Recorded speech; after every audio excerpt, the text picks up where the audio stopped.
حمد و ثنا، تعریف و توصیف، بڑائی، بزرگی، کبریائی، عظمتیں، پاکی، بے عیبی، ساری اعلیٰ اور بلند صفتیں اس اللہ رب العالمین ذات واحد اور معبود برحق کے لیے ہیں، جو اپنی ذات میں اور اپنی تمام صفتوں میں اور اپنے تمام افعال و اختیارات میں اکیلا اور بے مثال ہے، جو اپنے بندوں پر بڑا مہربان اور خوب فضل فرمانے والا ہے۔ یہ اس کی کمال مہربانی ہے کہ اس نے ہم سب کو صحت و عافیت کے ساتھ سال بھر رکھ کر کے پھر رمضان المبارک کا مہینہ نصیب فرمانے والا ہے انشاءاللہ۔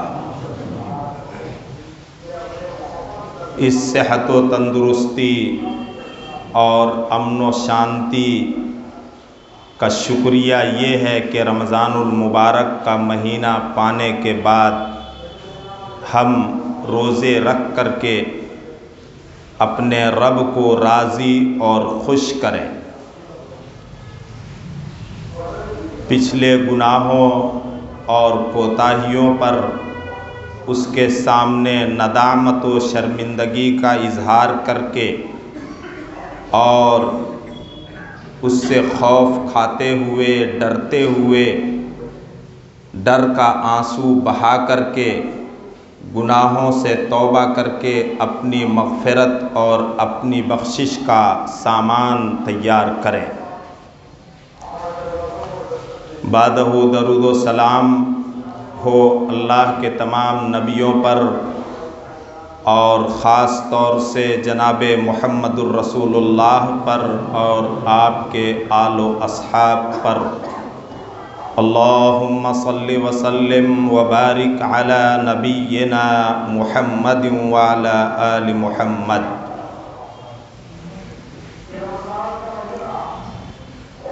ماہ شعبان کا آخری جمعہ،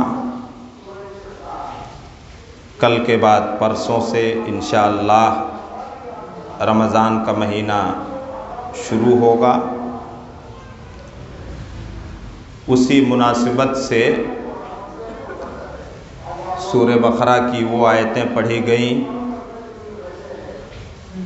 جن میں رمضان المبارک کے روزے کی فرضیت اور فرض کرنے کا مقصد بیان ہوا ہے۔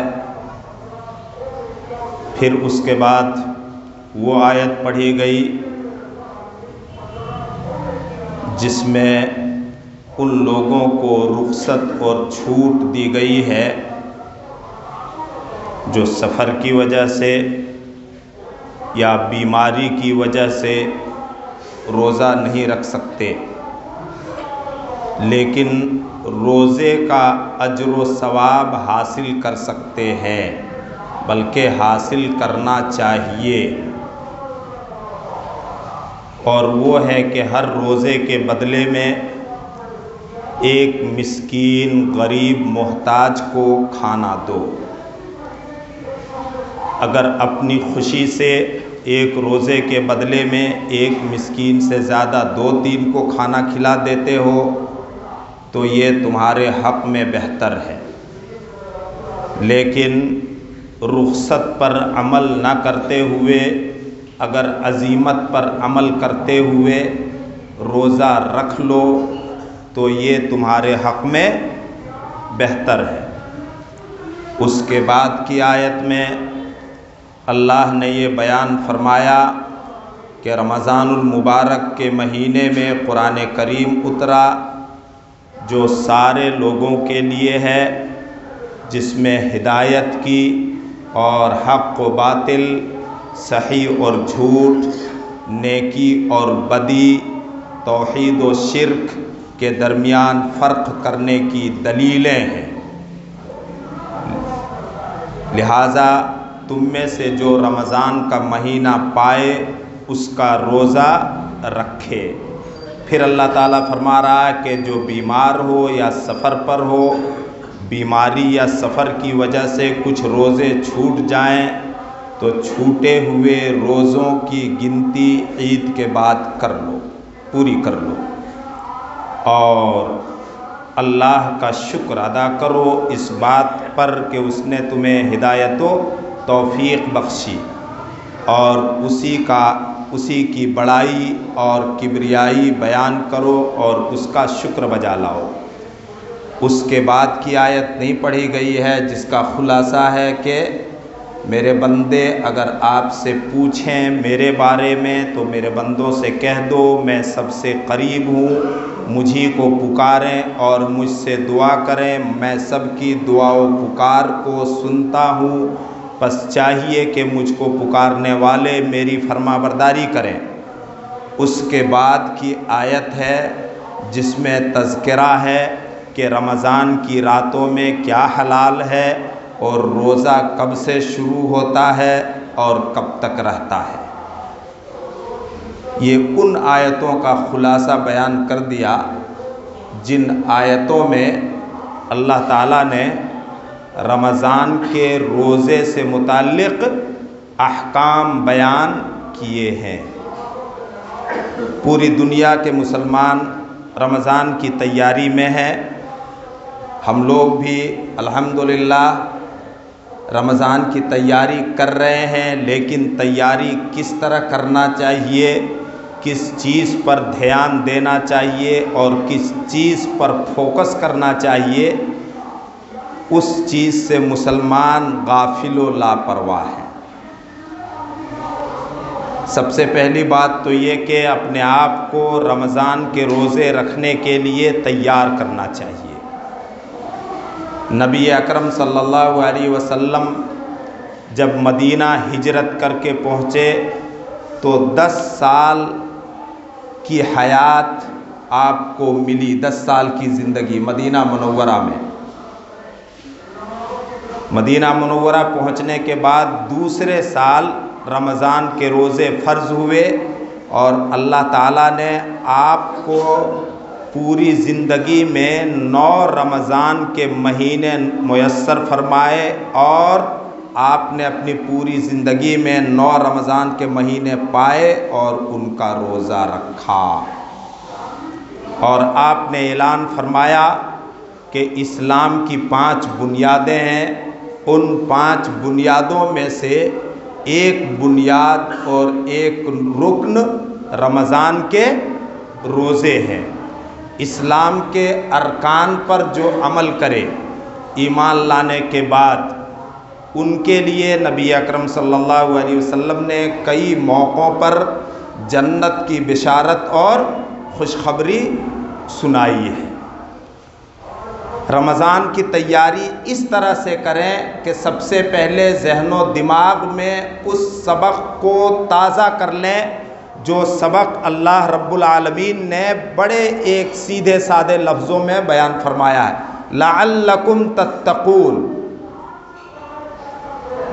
کہ یہ 29 یا 30 دنوں کے روزے جو تم پر فرض ہیں اور تم سے پہلی امتوں پر بھی جو فرض تھا، اس کا ایک ہی مقصد ہے کہ تمہارے اندر تقوی اور پرہیزگاری، اللہ کا خوف اور اللہ کا ڈر پیدا ہو، ایسا ڈر اور خوف جس ڈر اور خوف کی وجہ سے تم گناہوں سے بچنے لگو، اللہ رب العالمین کے احکام کی مخالفت کرنے سے بچنا، اور جن چیزوں سے اللہ رب العالمین نے منع فرما دیا ہے ان چیزوں کو کرنے سے بچنا، یہ تقوی کی حقیقت ہے۔ یہ تقوی پیدا کیسے ہوگا؟ روزے بندوں کے اندر تقوی کس طرح سے پیدا کرتا ہے؟ ان تمام چیزوں اور باتوں کو جاننا اور سمجھنا چاہیے رمضان المبارک کا مہینہ آنے سے پہلے اور روزہ رکھنے سے پہلے۔ سب سے پہلی بات، کھانے پینے کی نعمتیں جو ہمیں میسر ہیں اللہ کے فضل و کرم سے، ان نعمتوں کو اللہ رب العالمین روزے کے نام پر کچھ گھنٹوں کے لیے ایک طرح سے حرام کر دیتا ہے کہ اب تمہارے لیے کھانا پینا حرام ہو گیا ہے۔ پھر اس کے بعد اجازت ملتی ہے غروب آفتاب کے ساتھ، سورج ڈوبنے کے ساتھ، جس سے یہ احساس پیدا کرنا ہے کہ تم میری تمام نعمتوں کی شکر گزاری اور ان کی قدردانی کرو۔ اور جب تم نعمتوں کی شکر گزاری اور قدردانی کرو گے اور اس کا صحیح اور جائز استعمال کرو گے تو تمہارے اندر تقویٰ کی صفت پیدا ہوگی۔ اور ہمارا وعدہ ہے لَإِن شَكَرْتُمْ لَأَزِيدَنَّكُمْ، کہ اگر تم شکر گزاری کی زندگی اختیار کرو گے تو اپنی نعمتوں کی ریل پیل میں تم پر کر دوں گا۔ یہ اللہ کا وعدہ ہے۔ پھر روزے سے اللہ تعالی ہمارے اندر جو جوہر اور جو صلاحیت پیدا کرنا چاہتا ہے وہ شہوتوں، خواہشوں اور ارمانوں پر قابو اور کنٹرول پیدا کرنے کی طاقت پیدا کرنا چاہتا ہے۔ انسان کے اندر اللہ تعالیٰ نے دو صلاحیتیں رکھی ہیں، ایک روحانی ایمانی جو ملکوتی صفت ہے، فرشتوں کی صفت ہے، اور ایک حیوانی جو جانوروں کی صفت ہے۔ حیوان جانور کو کہتے ہیں۔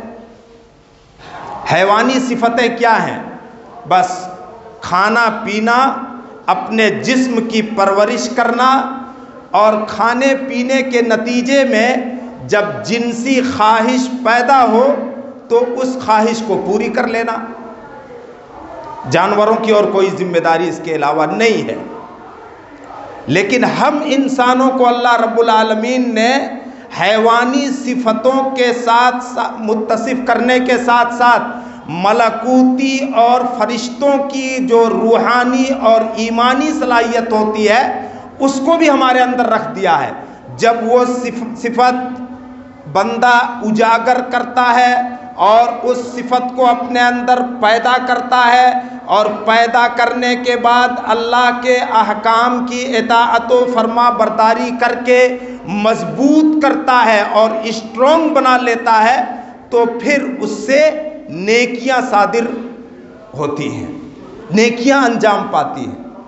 اور روزہ یہی صفت ہمارے اندر پیدا کرنا چاہتا ہے کہ حیوانی صفت قابو میں رہے، ہماری شہوت، ہماری خواہش، ہمارے ناجائز ارمان، ان سب پر قابو اور کنٹرول کرتے ہوئے یہ طاقت پیدا کرے مومن روزے دار کہ وہ اپنی شہوت کو، اپنی خواہش کو اور اپنے ارمانوں کو ناجائز طریقے سے اور حرام طریقے سے پوری نہیں کرے گا۔ روزہ کیسے تقویٰ پیدا کرتا ہے؟ تیسرے نمبر پر آپ حرام چیزوں سے بچنے کی صلاحیت پیدا کر دیتا ہے روزہ۔ لعلکم تتقون، اللہ نے فرمایا کہ تمہارے اندر تقویٰ اور پرہیزگاری پیدا ہو۔ اس مقصد پر پورا فوکس کرو کہ تقویٰ اور پرہیزگاری ہمارے اندر کہاں تک پیدا ہوگا، ہم کس طرح سے روزہ رکھیں اور روزہ رکھنا شروع کریں کہ تقویٰ کا جوہر پیدا ہو جائے۔ تو روزہ حرام چیزوں سے بھی بچنے کی صلاحیت پیدا کرتا ہے۔ آپ غور کیجئے، جو چیزیں حلال ہیں، مرغوب ہیں، پسندیدہ ہیں، ان چیزوں کو روزے دار اللہ کو خوش کرنے کے لیے کچھ گھنٹے کے لیے چھوڑ دیتا ہے روزے کے نام پر۔ جب حلال، مرغوب اور پسندیدہ چیزوں کو چھوڑ دیا اللہ کو راضی کرنے کے لیے اور خوش کرنے کے لیے، تو یہ اس بات کی دلیل اور ثبوت ہے کہ ہم حرام چیزوں کو بدرجہ اولا، ناجائز چیزوں کو اور زیادہ چھوڑنے والے بن جائیں گے۔ یہ صفت بھی پیدا کرنا چاہتا ہے روزہ روزے دار کے اندر۔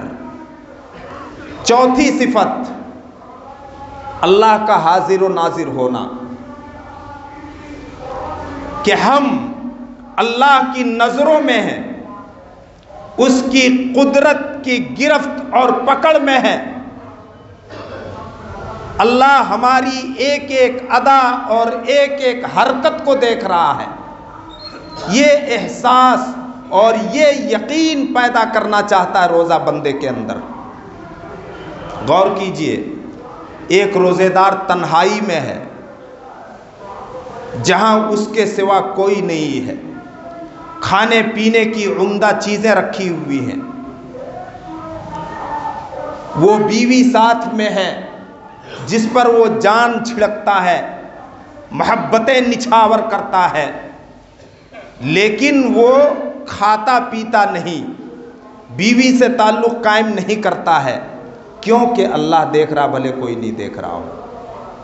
اللہ دیکھ رہا ہے بھلے کوئی نہیں دیکھ رہا ہو۔ وہ چوری چھپے کھا پی سکتا ہے، اور جب لوگوں کے بیچ جائے تو اپنے آپ کو روزے دار بتا سکتا ہے، لیکن ایسی ایکٹنگ وہ نہیں کرتا ہے جس سے یہ مقصد ہے، جس سے یہ سبق اور درس ملتا ہے کہ روزے دار کے اندر ایمان و یقین کی وہ قوت پیدا ہو کہ جب وہ روزے سے نہ رہے سال کے 11 مہینے میں تو یہ احساس اس کے دل و دماغ میں ہر وقت حاضر رہے اور بیدار رہے کہ جب گناہ کا موقع آئے، تنہائی ہے، گناہ کر لینے میں فائدہ ہے، گناہ کر لینے میں ہمیں لذت مل جائے گی، لیکن رب دیکھ رہا ہے۔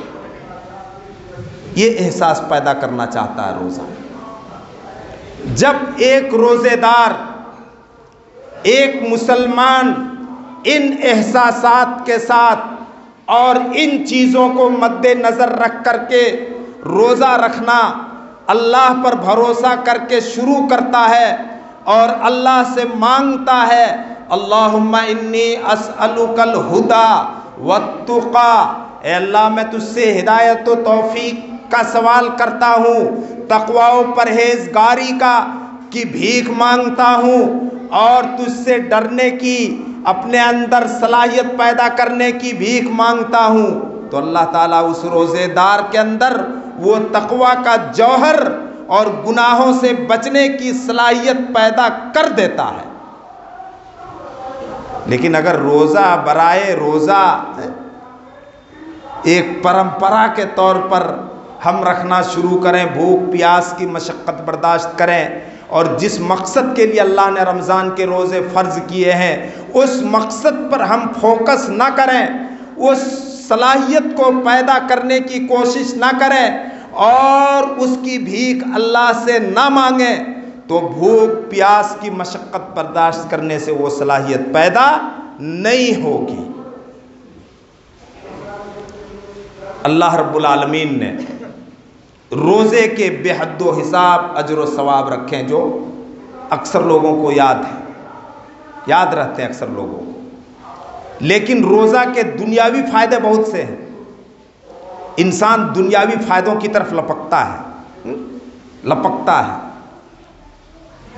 کلا بل تحبون العاجلہ، اللہ نے فرمایا ہے تم جلدی ملنے والی چیز اور جلدی ملنے والے فائدے کی طرف لپکتے ہو، اس سے محبت کرتے ہو۔ تو روزہ کے دنیاوی بہت فائدے ہیں۔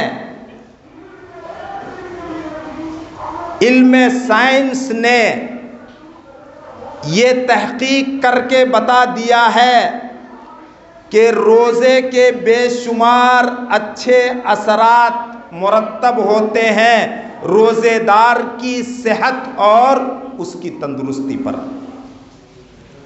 ایک روایت جس کو محدثین نے حسن درجے کی قرار دیا ہے، اہل علم نے لکھا، نبی اکرم صلی اللہ علیہ وسلم نے فرمایا تصوموا تصحوا، روزے رکھو اور صحت مند رہو۔ ایک مریض کو ڈاکٹر کھانے پینے کی بہت سی چیزوں سے روکتا کہ نہیں روکتا ہے؟ ان چیزوں کے نہ کھانے پینے میں اس کی شفایابی اور اس کی صحت کی برقراری قائم ہے۔ مریض کو یقین ہے، رک جاتا ہے، بہت مرغوب اور پسندیدہ چیز ہے لیکن نہیں کھاتا پیتا ہے۔ تو اللہ تعالیٰ نے بے شمار طبی فائدے رکھے ہیں روزے میں، جسمانی فٹنس، وزن کی کمی، سال بھر معدے کو اور پیٹ کو بھرے رکھنے سے زہریلی رطوبتیں اور کچھ ایسے اثرات پیدا ہو جاتے ہیں جو جسم پر زہر کا اثر ڈالتے ہیں، روزے رکھنے سے وہ اثر ختم ہو جاتا ہے۔ اللہ اکبر۔ اہل علم نے تو یہاں تک یہ سائنسدانوں نے لکھا ہے ریسرچ کر کے، اللہ سب کو بچائے مہلک بیماریوں سے، کہ کینسر کے مریض کے لیے روزے ایک دوا ہے، ایک دوا ہے کینسر کے مریضوں کے لیے۔ مریضوں کو اللہ تعالیٰ نے چھوٹ دیا ہے، لیکن مریض اپنا کنڈیشن جانتا ہے کہ ہماری بیماری کس طرح کی ہے۔ اگر بیماری اس طرح کی ہو کہ وہ روزہ نہیں رکھ سکتا ہے صرف رمضان میں، اور آئندہ شفا یابی کی امید ہے، بخار وغیرہ ہے، طرح طرح کے بخار ہو جاتے ہیں، تو ان دنوں میں وہ روزہ چھوڑے اور بعد میں ان کی قضا کرے۔ ایسا مریض جو دائمی مریض ہے، اللہ سب کو بچائے، اور جو ایسی بیماریوں میں مبتلا ہیں اللہ تعالیٰ ان کو شفائے کلی نصیب فرمائے۔ اللہ کی رحمت سے مایوس نہیں ہونا چاہیے۔ نبی اکرم صلی اللہ علیہ وسلم نے فرمایا لِكُلِّ دَاءٍ دَوَاءٌ، ہر بیماری کی دوا ہے، دوا ہے، شفا ہے یہ نہیں فرمایا، شفا دینے والا عرش پر بیٹھا ہے۔ ایسا مریض جو ہمیشہ بیمار رہتا ہے اور اس بیماری کی وجہ سے وہ روزہ نہیں رکھ پاتا ہے، یا ایسا بوڑھا جو بڑھاپے کی وجہ سے روزہ نہیں رکھ پاتا ہے، تو ایسے مریض اور بوڑھے روزے کو چھوڑ کر ایک مسکین کو ہر روزے کے بدلے میں کھانا دے کر روزے کا ثواب حاصل کریں۔ اپنے آپ کو کیوں محروم رکھیں؟ ہم روزے داروں کا مقام و مرتبہ پانے سے ہم اپنے آپ کو کیوں محروم رکھیں؟ ریان نامی دروازے سے جنت میں جانے سے اپنے آپ کو کیوں محروم رکھیں؟ وہ بیمار اور وہ بوڑھے حضرات جو بیماری اور بڑھاپے کی وجہ سے روزہ نہیں رکھ پاتے ہیں۔ دودھ پلانے والی عورت، حمل والی عورت کو چھوٹ ہے کہ ان دنوں میں روزہ نہ رکھے، اگر نقصان ہوتا ہو تو وہ اپنی کنڈیشن اور اپنی حالت بہتر جانتی ہے، بعد میں قضا کر لے۔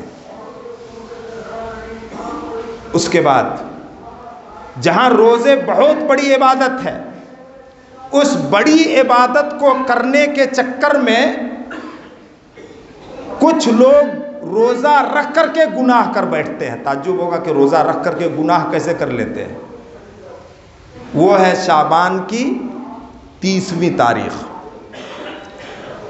ایک آدمی کو 29ویں شعبان ختم ہونے کے بعد چاند نظر نہیں آیا، معتبر خبر نہیں ملی، شہادت نہیں ملی جیسی شہادت ملنی چاہیے، اور پتہ نہیں چلا کہ چاند ہوا ہے۔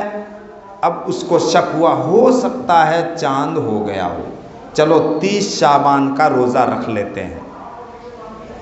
اللہ کے نبی نے فرمایا من صام اليوم الذي يشك فيه فقد عصى ابا القاسم، شک والے دن میں جس نے روزہ رکھا اس نے ابو القاسم یعنی نبی صلی اللہ علیہ وسلم کی نافرمانی کی۔ اللہ اکبر، کتنا بڑا گناہ کر بیٹھا۔ رمضان کے استقبال کے نام پر، رمضان کی سلامی کے نام پر، الگ الگ نام دیتے ہیں، الگ الگ سماج میں، الگ الگ قوموں میں لوگ روزہ رکھتے ہیں۔ ایسے روزے کا تعلق زیادہ تر عورتوں سے ہوتا ہے، عورتیں رکھتی ہیں ایسا روزہ کہ شعبان سے رمضان سے 1-2 دن پہلے روزہ رکھو، رمضان کو استقبال کرنے کے نیت سے، اس کو ویلکم کرنے کی نیت سے، بڑا مہمان آ رہا ہے اس کی تعظیم بجا لانے کی نیت سے، اور رمضان کو سلام کرنے کی نیت سے۔ اللہ کے نبی نے فرمایا لا یصومن احدکم رمضان بصوم یوم او یومین، ہرگز کا لفظ عربی میں لا یصومن، ہرگز تم میں سے کوئی رمضان سے 1-2 دن پہلے روزہ نہ رکھے۔ ہاں اگر کسی کا معمول اور روٹین ہو سوموار اور جمعرات کے دن روزہ رکھنے کا، اور ان 2 دنوں میں سے کوئی دن پڑ جائے 29 اور 30 شعبان کو، تو اس کی عادت ہے سوموار اور جمعرات روزہ رکھنے کی، وہ رکھ سکتا ہے۔ تو کبھی کبھی روزہ بھی گناہ کا کام بن جاتا ہے۔ ایک تو شک کے دن روزہ نہیں رکھنا ہے جو شعبان کی 30 تاریخ پڑے گی، اور رمضان سے 1-2 دن پہلے بھی روزہ نہیں رکھنا ہے، نہ تو استقبال رمضان کے نام پر، نہ تو رمضان کو سلام کرنے کے نام پر۔ اللہ تعالی ہم سب کو نیک ہدایت و توفیق دے، اور اللہ رب العالمین ہم سب کو صحت و عافیت اور تندرستی کے ساتھ رکھ کر رمضان کا مہینہ میسر فرمائے، اور اس کے روزے رکھنے کی توفیق دے، ہمارے حق میں آسانیاں فرمائے۔ رمضان میں خاص طور سے زیادہ تلاوت قرآن کی توفیق دے، قیام اللیل اور نماز تراویح کے اہتمام کرنے کی توفیق دے، جس کے اوپر اللہ کے رسول صلی اللہ علیہ وسلم لوگوں کو ابھارتے تھے۔ نبی جس کام پر ابھاریں، شوق دلائیں، وہ کام کتنی نیکی کا ہوگا، یہ ایک الگ مستقل مضمون ہے جس کو انشاءاللہ تعالی رمضان میں بیان کیا جائے گا۔ الغرض رمضان کی تیاری اس طرح سے کریں اور نیت ایسی کریں کہ اللہ رب العالمین نے جس مقصد کے تحت روزہ فرض کیا ہے، تقوی، پرہیزگاری، اللہ کا خوف اور ڈر پیدا ہو، اس مقصد کو حاصل کرنے کی نیت سے رمضان کے روزے رکھنا شروع کریں۔ اللہ رب العالمین بیماروں کو شفائے کلی نصیب فرمائے، اور ہر آدمی کو ہم میں سے جو بیمار ہیں، مصیبت زدہ ہیں یا کسی قسم کی پریشانی میں مبتلا ہیں، اللہ ان کو ان کی پریشانی اور مصیبت سے نجات دے۔ بارک اللہ لنا ولکم والقرآن الحکیم ونفعنا وإیاکم بالآیات و ذکر الحکیم۔